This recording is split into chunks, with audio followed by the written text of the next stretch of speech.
दोस्तों सबसे पहले तो आप सभी को नमस्कार। मैं धर्मराज प्रसाद। अभी भारत के द्वारा जब से ऑपरेशन सिंदूर चलाया जा रहा है बोल रहा हूँ, चलाया जा रहा था नहीं बोल रहा हूँ। क्यों? क्योंकि अभी भी ऑपरेशन सिंदूर जारी है।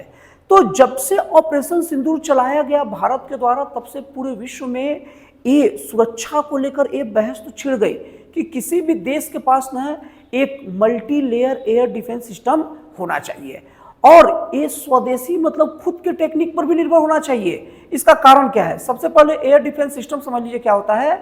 एयर डिफेंस सिस्टम का मतलब ये होता है कि अगर मान लीजिए कि कोई विदेश का कोई अगर हम पर हवाई हमला होता है या किसी भी तरीके से हवाई मार्ग से हमला करता है, तो हम उसे जब हवा में नष्ट कर पाए ना, उसी को एयर डिफेंस सिस्टम बोलते हैं। अब मल्टी लेयर क्या होता है? मल्टी लेयर का मतलब ये होता है ना कि मान लीजिए कि कोई हवाई हमला एक तरफ से हमारे देश पर किया और हमारा एक कोई एयर डिफेंस सिस्टम है उसको हवा में मार गिराया, लेकिन ये हो सकता है कि कोई एक दो हवाई जहाज चूक जाए, तो हमारे पास दूसरा एक और एयर डिफेंस सिस्टम मौजूद है जो अलग जगह से एक्टिव है। मतलब कि अगर वो रोक नहीं पाया, वहां से कुछ बच गया, तो ये दूसरा वाला उसे मार देगा और उसके बाद गलती से दूसरा वाला से बच गया ना, तो तीसरा वाला मार देगा। मतलब अलग अलग स्तर, अलग अलग लेयर पर जो डिफेंस सिस्टम होता है एक साथ, उसी को हम लोग मल्टी एयर डिफेंस सिस्टम बोलते हैं। तो multi layer air defence system के मामले में ना भारत एक नया छलांग लगा दिया और इसी के तहत भारत के द्वारा एयर डिफेंस वेपन सिस्टम मतलब IADWS का सफल परीक्षण किया गया।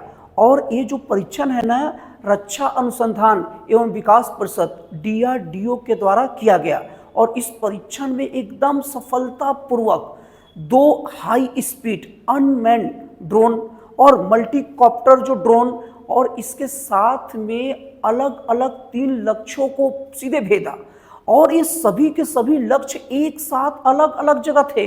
कोई फिक्स जगह स्टेप नहीं था, कोई अलग ऊंचाई पर था, कोई अलग स्टेप पर था और हर एक को एकदम सीधे सीधे भेज दिया।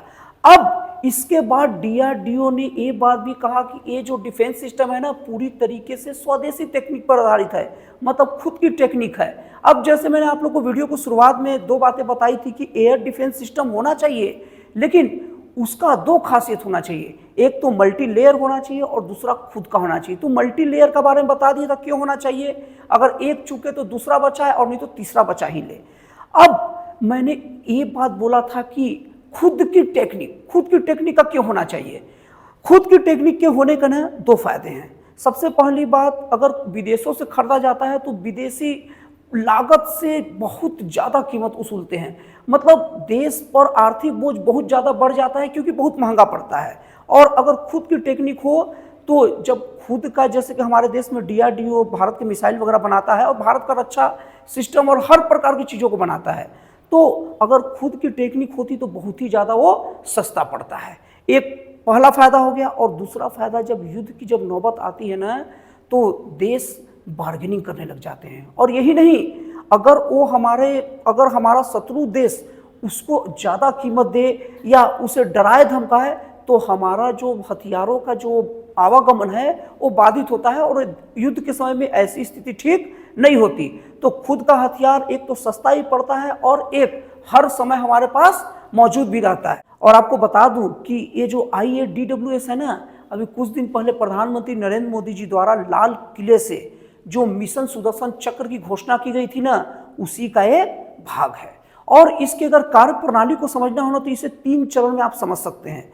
सबसे पहला इसका स्टेप है एक quick reaction surface to air missile, और दूसरा अगर पार्ट समझना है तो a very short range air defence system, और तीसरा इसका स्टेज है, तीसरा इसको समझने का तरीका है कि बहुत ही शक्तिशाली लेजर आधारित एनर्जी वेपन।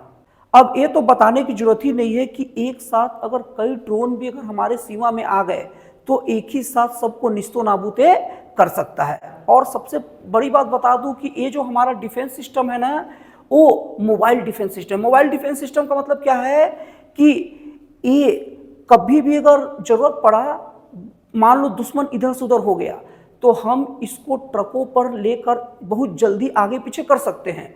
और तो और ये डिफेंस सिस्टम ऐसा है कि ट्रक को खड़ी करने की भी जरूरत नहीं है, जिस ट्रक पर लदे हैं सब, ट्रक चल रहा है और चलते चलते भी निशाना एडजस्ट करके स्पीड को साध सकती है। अब हम लोग समझ लेते हैं कि ये multi layer air defence system काम कैसे करता है।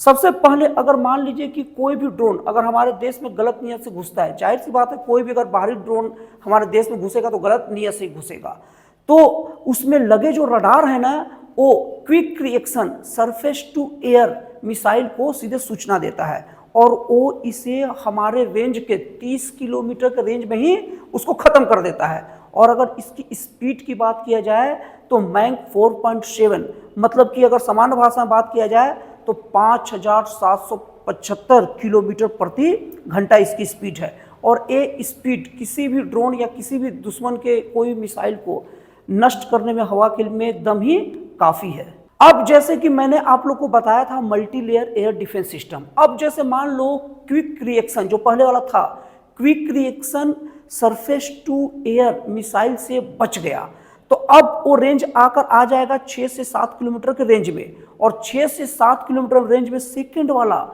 वेरी शॉर्ट रेंज जो मिसाइल है वो काम करेगा, मिसाइल डिफेंस सिस्टम काम करेगा। और ये ऐसा रहता है कि नो फ्लाइंग जो ऑब्जेक्ट है उसमें भी काम करता है और ये पूरी तरीके से पोर्टेबल है और रूस का S-400 से मिलता जुलता है और इसकी गति भी 1800 किलोमीटर प्रति घंटा है। मतलब कि पहला लेयर आपका क्विक रिएक्शन वाले से पार कर गया तो दूसरा लेयर जो है इसमें फंसेगा, जो 6 से 7 किलोमीटर के रेंज में बहुत बारीकी से पकड़ता है और ये शॉर्ट रेंज में जब निशान लगाता है इससे बचना लगभग मुश्किल है। और इसके अगर उसमें बच गया तो इसमें फंस ही जाता है और इससे आगे बढ़ना बहुत ज़्यादा मुश्किल होता है।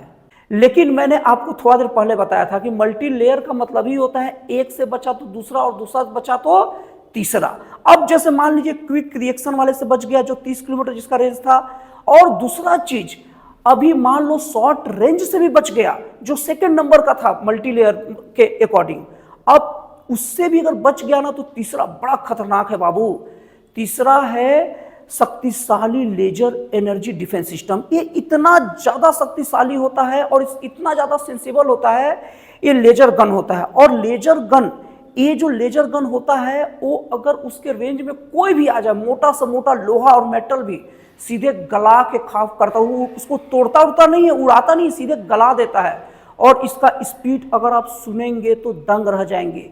इसका स्पीड होता है 3 लाख किलोमीटर पर सेकेंड, मतलब 1 सेकेंड में 3 लाख किलोमीटर की स्पीड से चलता है। मतलब कि इसकी जो गति है ना सीधे प्रकाश की गति की तरह होती है। तो दोस्तों इस तरीके से मिशन सुदर्शन चक्र के तहत ये पूरे के पूरे multi layer defence system Bharat अपने अंदर हासिल कर चुका है और भारत अब वो चुनिंदा देशों में शामिल हो गया है जिसके पास इतनी तगड़ी एयर डिफेंस सिस्टम है। और तो और दोस्तों आप लोग को एक और चीज़ बता रहा हूँ, आप लोग को सुन के बहुत अच्छा लगेगा। एयर डिफेंस सिस्टम की जो एक्यूरेसी होती है ना वो मतलब 80% तक का एक्यूरेसी अच्छा माना जाता है। और एक्यूरेसी का परसेंट का तो समझ लीजिए, मान लीजिए कोई 100 अगर बाहर से कोई मिसाइल हमला हुआ और मान लो कोई देश का एयर डिफेंस सिस्टम 75 मिसाइल को नाकाम कर दिया, 25 देश पर गिर गया, तो उसकी एक्यूरेसी है आपका 75%।